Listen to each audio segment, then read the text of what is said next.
architect, TEDx speaker, and Amazon best-selling author, and creator of the super conscientious your methodology.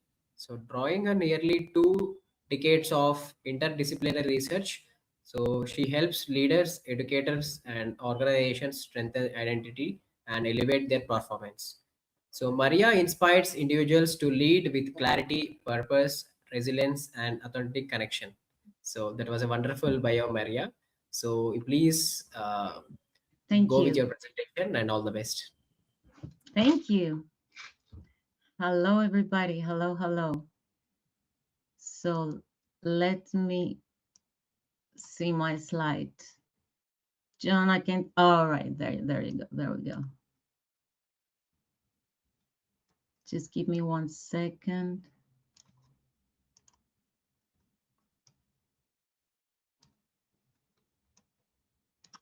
I'm so sorry, guys. Just give me 1 second to adjust. Well, maybe you can help me with the slide. So I'm going to be saying next. Oh, no, I got it. I got it. All right. So let's start. B.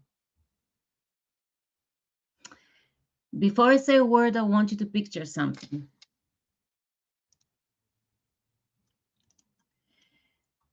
A single bee, smaller than your thumbnail, hovering over a field of flowers. She's alone.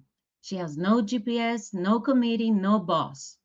And yet, in the next few seconds, she will make a decision more complex than most artificial intelligence systems on the planet can replicate. She will access color, shape, scent, electromagnetic fields, risk, reward, and memory all at once. And she will choose wisely. What if I told you that you are that bee? What if the intelligence the world is waiting for is not being built in a laboratory, but is already alive within every woman? There are two visions of collective life, the Borg and the hive. Now, the Borg is a system where individuality is sacrificed for the collective. The hive is different. Every individual becomes stronger, wiser, and more conscious, and by doing so, strengthens the whole. Women's leadership has something profoundly important to contribute. Women's consciousness is not simply another version of the consciousness that has shaped our institutions. It brings capacities that have too often been overlooked: relational intelligence, empathy, and the ability to transform competition into collaboration. The future is not the Borg. The future is not the loss of individuality. The future is a supraconscious hive, individuals becoming more fully themselves, and through that, creating a wiser collective.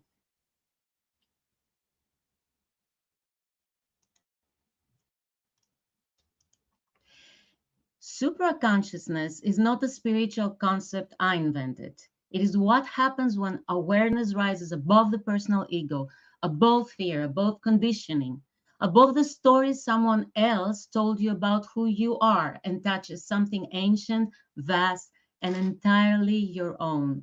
It is a layer of mind where intuition lives, where genius lives, where the answer arrives before the question finishes forming. A bee's brain is the size of a sesame seed, and it outperforms supercomputers in real-time multi-factor decision making. We have spent generations calling women's multi-channel awareness just intuition, as if intuition were a lesser thing. Science now tells us that processing emotion, context, relationship, risk, pattern simultaneously is not a weakness. It is how the most sophisticated collective decision making system in the natural world works. It is, in fact, my friends, the definition of intelligence. Here is what the neuroscientist found. Inside a bee's brain, there is an I, a subjective self, a being with a perspective on the world.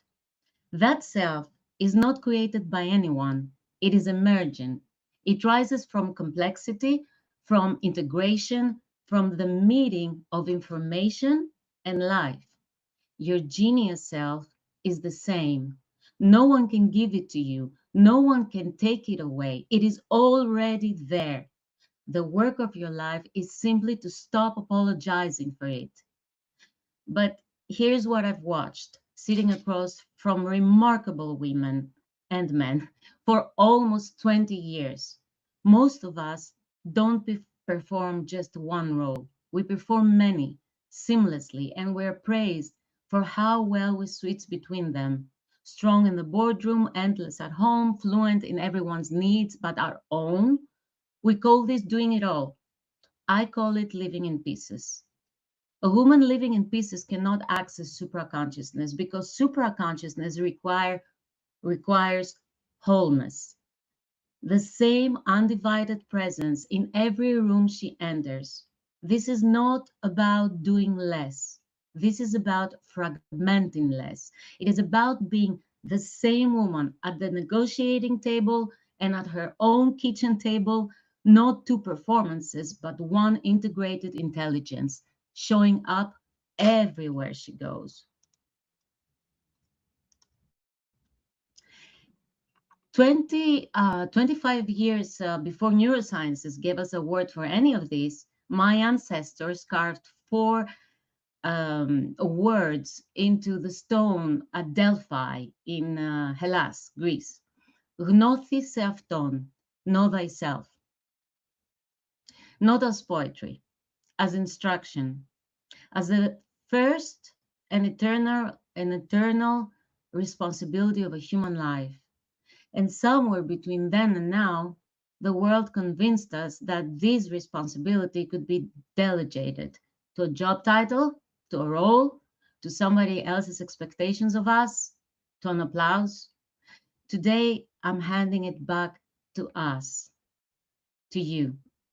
Know thyself. I want to talk about two operating systems running simultaneously on this planet. I'm not going to name political parties or countries. I'm going to name stage of consciousness because it is not about men as enemies. This is about a belief system that has shaped the world for centuries, but it is no longer sophisticated enough for the world we live in. War consciousness is built on a single premise that power is finite and therefore must be seized and defended. It is zero sum, it is territorial, it operates from fear dressed up as strength, and it answers every complex problem poverty, disease, injustice, climate with the same ancient tool force, control, domination. This is not a sign of power. This is a sign of a consciousness that has run out of answers and it's reaching for the only thing it knows. And here's what I need you to see war consciousness does not only divide nations, it divides the self. It is the same reflex at civilizational scale that teaches a woman to sever her tenderness from her strength, her softness from her power, her intuition from her intellect, because it has convinced her that a whole woman, fully integrated, is somehow more dangerous than a fragmented one. It is not. She's simply harder to control. Let me give you one number, just one. The world spent $2 trillion on weapons and war last year. 2 trillion. That same money could give every single child on this planet a quality education 4 times over. 4 times. And that is not a political statement. That is a consciousness statement again. That is what it looks when the most powerful institutions in the world are still being run from the most primitive part of the human brain. Now, I cannot escape my Hellenic DNA. My ancestors gave the world democracy, philosophy, theater, the very idea that ordinary people could question power and reason their way to something better. So allow me to be Hellenic, Hellene, I'm sorry. Allow me to be Hellene, Greek, for a moment, and give you a powerful example. One I believe is still a solution to our problems today, if only we dare to use it. 2,500 years ago, the playwright Aristophanes wrote a comedy called Lysistrata. In it, the women of Hellas were exhausted by an endless, senseless war. The men would not stop fighting, so they did something extraordinary. They did not pick up swords, they refused them. They withheld the one thing the war machine could not survive without: intimacy, connection. The very life force the men were scuttering on the battlefield, and the war stopped. Think about the genius of that. For all of history, the body and desire itself have been used as instruments of power over women. And in this story, women took that exact same instrument, the body, and turned it into the thing that ended the war. This is a blueprint. It is the oldest recorded proof of what I'm telling you today. When women stop participating in war consciousness, when they simply withdraw their life force from it, the machine has nothing left to on. They did not defeat the men, they out evolved them, and they saved the world from itself. Now, hear the contrast. Creating life, creating life is the single most complex act in nature. It requires intelligence, sacrifice, presence, attunement, and love, sustained over years. It asks everything of a person and gives back everything in return. That is not a biological footnote, that is a template for how to run a civilization. The highest expression of power is not destroying life for the sake of control. It is sustaining, protecting, and advancing life for the sake of the next generation. And this is not a feminine weakness. That is the most advanced consciousness we know of. Life consciousness doesn't organize itself around enemies. War consciousness does. Life doesn't ask who I need to defeat. It asks, how do we create? How do we co create? It holds complexity, grief and joy, tenderness and power, the impulse to nurture, and the courage to fiercely protect without reducing any of it to violence, because violence is easier. This is the same movement I ask every woman in this room to make personally before she ever tries to make it globally. The movement from fragmentation to wholeness. Because a woman cannot lead the world into life consciousness while she's still at war with pieces of herself. The world is running desperately short of wisdom, not weapons. And wisdom, the kind that integrates, that connects, that holds complexity without collapsing it into violence, is the precise intelligence that women have been developing, practicing, and passing down for all of human history. A woman who negotiates from a board script can be outplayed. A woman who lives by someone else's definition of success will eventually lose her way. But a woman who moves through her boardroom, her home, and her own quiet mind with the same undivided presence, she's not switching masks from room to room. She's simply herself everywhere. And that consistency, that refusal to fragment, is the rarest, most magnetic form of power there is. When one woman stops fragmenting and starts leading from wholeness, she does not just change her own trajectory. She gives every woman watching her silent permission to do the same. And that is not a personal transformation, that is a chain reaction. And a chain reaction is exactly how a hive is built. Let's discuss 7 ways women can move like bees. 1. Scout freely. The bee does not stay in the territory she was assigned. She searches wide, new, and unknown. Your first practice is to expand beyond the boundaries that were drawn for you in thought, in ambition, in vision, in what you believe is possible for women in your field, your community, your world. Second, report honestly. In a healthy hive, no scout is stifled. Every piece of information, even the news of a mediocre site, is freely given.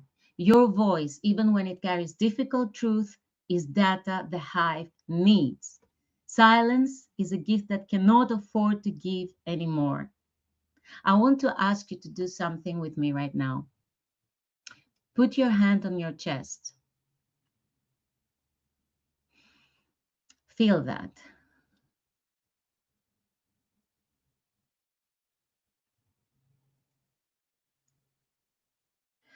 That is not just your heart beating. That is 500 million years of intelligence trying to get your attention.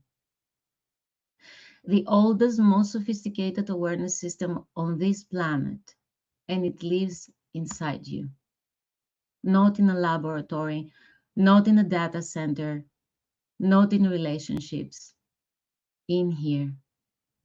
Keep your hand there for just a moment longer. Every good decision you have ever made, every time you knew something before you could explain why you knew it, came from exactly this place. 3. Decide collectively. The sworn's genius is not in one brilliant queen.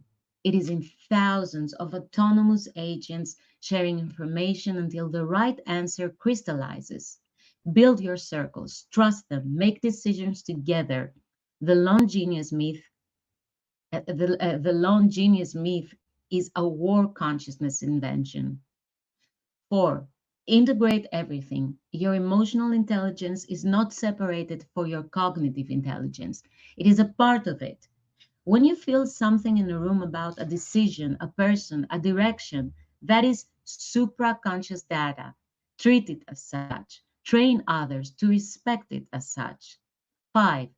Protect the next generation as your highest mission. The bee will die for the hive, not out of submission, out of understanding that the hive's future is the whole point. We are living inside a planetary emergency.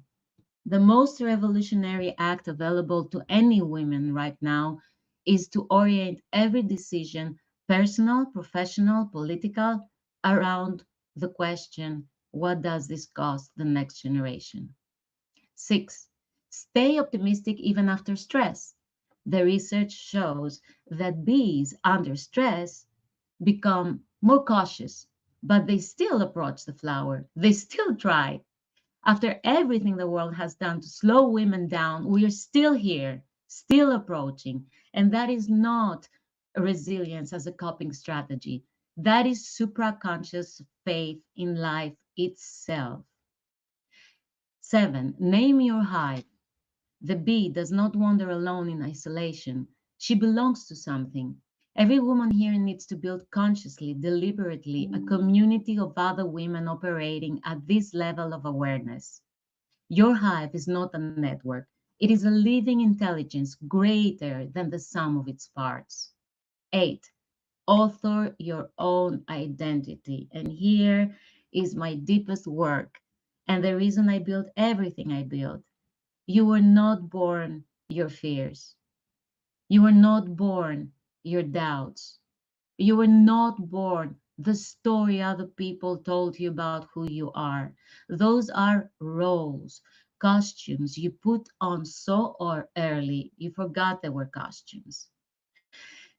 I learned this on a stage, in theater, long before I ever learned it in research. As a method actor, I was taught that to embody and role truthfully, you must first empty yourself of your own ego. But I also learned the danger of staying in a role too long. If you ever step back out of it, if you never step back out of it, you can lose the way home to yourself. I have watched brilliant women, I've been through that, do exactly this, not on a stage, in our lives. They perform the strong one, the one who holds it all together, the one who never asks for help, so convincingly for so long that they forget it was ever a performance at all. That is not strength. That is a beautifully executed fragmentation and disappearance. The word supraconscious means this: to stand above, beyond, and more than merely conscious, to hold it all at once, one piece of wisdom you carry, and to consciously choose what you do with it. It is a dimension of you that can step back, watch the identity you have performing, and redesign it on purpose. The greatest actors do not pretend. They dissolve the small, defended, applause seeking self and let the truer, larger self come through until there is no scene between the performer, the part, and the person. Do that with your own life. Stop editing yourself to be liked. Take the frightened part, the wise part, and the wild creative part, and stop letting them fight for the microphone. Fuse them into one whole. That whole is your genius. That is your superpower, and it has been waiting for you to stop apologizing and simply author it. Tomorrow morning, before the world tells you who to be, ask yourself, who is leading today? My roles or my genius? Because the woman who can tell the difference is already free. 9. Live your genius, be it, breathe it, express it, not by pretending to be someone else, but by becoming so present that there is nothing left to prove, nothing left to rehearse, nothing left to hide. Only you, your genius, fully alive, right here, right now. In my work, I teach people to become at the same time the actor of their life, the director of their life, and the audience of their life. To act with total presence, to guide the scene with wisdom, and to witness it all without judgment. Most people are only ever the anxious audience of their own lives, watching, criticizing, waiting for it to get better. Supraconsciousness is the opposite. It is to be here fully, bravely alive in this exact moment, making this choice, taking this action, being the whole of who you are while it is actually happening. Before I close, I want to leave you with something practical to carry out of this room. Find 3 women, not 300, 3 women, women you trust, who trust you back. That is a hive's first cell. Name one sharp purpose for it. Not women supporting women. Too vague. He dies in a grab tube.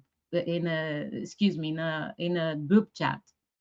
Name the one thing, the one purpose your hive is for. Report honestly inside it. No scout is stifled. Say the hard thing. That is what makes a hive intelligent, not just being friendly.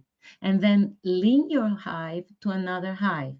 Now, that is the part almost no one does, and the part that actually changes outcomes. You do not need permission to start. Link your hive to another hive. I want to come back to where we started, that single bee over a flower. But now I want you to see her differently. She's not small, she's not alone. She's a node in the most sophisticated distributed intelligence system on Earth. She carries inside her brain a subjective self, an I, that emerges from 500 million years of evolution. She is right now more computationally powerful than any machine we have ever built, and she labors not for herself, but for others. The world will not be saved by a single hero with a plan and a weapon. It will be saved by millions of women who have stopped apologizing for the depth of their intelligence, their breadth of their compassion, and the ferocity of their commitment to the future. The hive is not a metaphor, it is a memory of who we already are. Find your scouts and build your hive. The world has been waiting long enough. Now, before I leave you, I'd like to tell you something about my own journey because it might remind you of yours. I lost everything: my marriage, my financial security, my sense of who I was. I faced bankruptcy. I became a single mother. I lived through the terrifying possibility of losing my son because of severe health challenges. And I had to reinvent myself from the ground up, not once, but in layers over years. A few years ago, I arrived in the United States with two teenagers, a dog, a cat, six suitcases, and 6,000 euros in my pocket. That was all I had, except one more thing: 19 years of research into the one question that has driven my entire life. Who am I? Who are you beneath everything that was done to you and everything you were told to be? That question is why I write my books. I built my methodology. I created my certification. I stood on the TEDx stage, and why I'm here today. Don't leave here with my answers. Leave with the question: who am I beneath the roles, and what is my purpose? Because the right question is not an ending, it is a door. And on the other side of the door is the woman you were born to be. If the genius you were born with, the one that no loss, no failure, no war, and no choice of doubt, and no voice of doubt has ever been able to destroy, if that genius were fully, finally, unapologetically unleashed in your life starting now, what would you stop waiting for? Okay, I love you. Every brave, brilliant, beautifully unfinished one of you. And because a hive only thrives when its genius is shared, I've placed one of my books, Be a Masterpiece, Not a Monsterpiece, Walk the Path of Peace, Purpose, and Power, in the resources here in the platform for you to download it so you don't have to buy it. Okay? My gift to every one of you for the honor of being here. And of course, you know what to do. Share it with three others.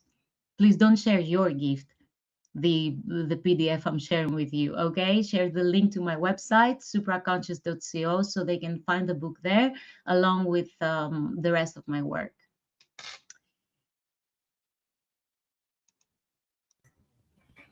Thank you. Thank you for being present here with me today.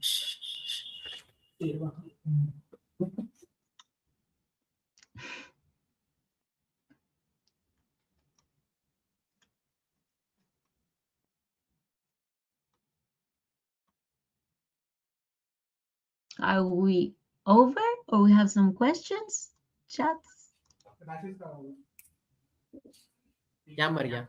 So that was a wonderful session, and so we do. So we do have a couple of questions from the audience. So we're So still live, right? yeah. Okay. So one was the question was, what role does identity play in the women's leadership and personal transformation? So it is a question from Lena. Yeah. Lena, thank you. Identity. Identity in the workshops that I do, I ask everybody to take out their ID and look at their photo and look what their ID says, and then see, their ID from a distance, and feel in their heart with how they connect with their ID, with a name, with their job, with what says, with their birth date, etc., etc., etc. So identity is a word, but it's not a fixed concept. It's something, it's something broader. Okay, and it has to do with wholeness. So identity, if we use the word identity as the way we think of it, my identity, then it has to be a whole. It has not to be fragmented. It has to be true. It has to be your truth. Sometimes people think they may lose, but in the long term they win because they don't lose themselves. Now, to win in a situation, let's go pragmatic, to win in a situation, there is work to do. In order to become a whole, there is work to do. It doesn't happen in a day. Of course, it happens every day gradually while you're working with yourself. It has to do with know thyself, as I say, and it's a work in progress. I don't know if I answered a little bit your question, but the PDF that I shared with you guys, you can see there. I have, I have, that's gonna have all the answers you have are gonna all the questions you have are answered in the PDF. That's why I decided to give a free gift. Yeah. So Maria, so there is another question from Heather. So how can women move from leading under pressure to leading with conscientious choice? With conscious choices. Yes. Uh, because it happens all the time. All your questions are all the questions that we're having are actually one question. So I go again. You remember the moment you put your hand in your heart. If you do that again and you quiet your mind, you'll see that you're a whole. The noise is happening in the head. Okay, so if women want to feel one thing, one whole, and not fragmented, or whenever, because it happens almost every day. Even I remind myself throughout the day when I feel that the threat of fragmentation is coming, usually from external sources. Okay, uh, so when this is coming, I just quiet, I silence myself, and I do the work. I'm it's In the work that I do, there is the ego, the subconscious, and the higher self. So the whole thing is getting out of your ego, dive into the answers that come from the heart, which is the intuition and the subconscious. That's why I want to talk about the intelligence of women today, because we do have it inside of us. It's just silence, and it's so much violently attacked. Why? Because we've been asked to do so many things. Okay, and we're not even reimbursed for the things we do. So we get frustrated, and then uh we get we feel we shrink. Now, if you connect these three parts, which is, again, you can find it in the PDF that I shared with you, but in all the work that I do, how you do that, there is a way to do it. Okay, there is knowledge and methodology and exercises. If you do that, then you wanna act from your higher self. You wanna act with no fear. And something that I promise you, and that comes from my heart, what I'm telling you here, there is a way not to be free, and not to have fear. And the only way is to stop fighting death, to stop fearing death. And I'm saying that because the situation with my son and the problems that he's facing, bipolar and drugs, so, and ADHD, it is hard. I'm facing that every day, so I had to teach myself how to overcome fear.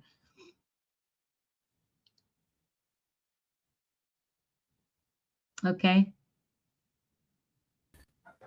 Yeah. Oh, thanks for the hearts. I love it.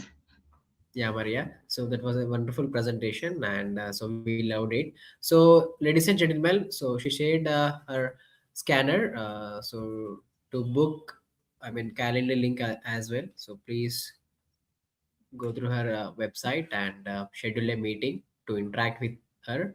And if you have any queries, please go through that. So thanks for the presentation, Maria. So please be in the backstage and enjoy the next session. Thank you so much all. Take care. Be Thank safe. you. Bye.